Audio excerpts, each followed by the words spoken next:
Mengumpulkan sebanyak mungkin kitab syar'i yang bermanfaat dan bersemangat untuk mengoleksinya merupakan sarana yang dapat membantu kita untuk membakar semangat menuntut ilmu. Di sini apa tujuan kita mengoleksi buku? Agar memacu semangat untuk menuntut ilmu.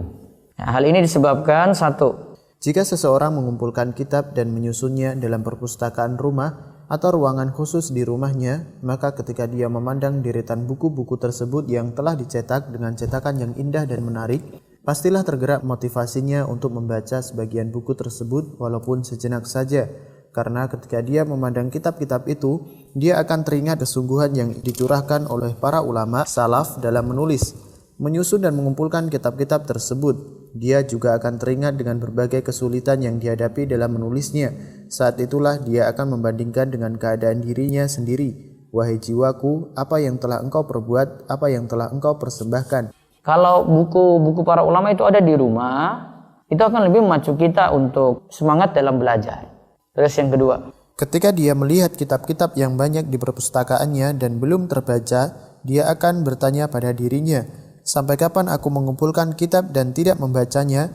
Kemudian mencela dirinya, wahai jiwaku, bukanlah suatu aib dalam mengumpulkan banyak kitab. Bahkan hal itu sesuatu yang sangat terpuji dan memiliki banyak keutamaan. Namun yang menjadi aib adalah ketika engkau meninggalkan untuk membacanya, maka sadarlah dari kelalaianmu dan bangunlah dari tidurmu. Ya, jadi mengoleksi kitab bukan suatu aib, hanya keinginan dibaca untuk menghatamkan kitab-kitab tersebut.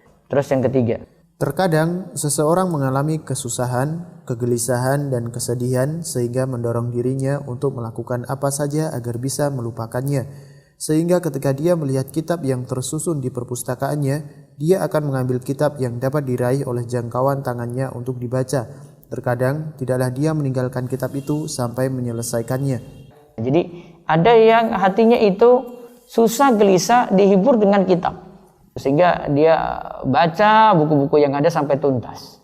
Terus yang keempat, menginfakkan harta untuk membeli dan mengumpulkan kitab adalah amal kebaikan, sehingga orang tersebut diberi pahala di dunia dan dia akan memperoleh manfaat setelah dia meninggal dunia dan berada di dalam kuburnya. Ketika dia mewasiatkan kitab-kitab itu bagi orang yang mau mengambil manfaat darinya atau mewakafkannya kepada lembaga-lembaga keislaman, masjid atau perpustakaan umum, maka tentu ini adalah kebaikan yang sangat besar.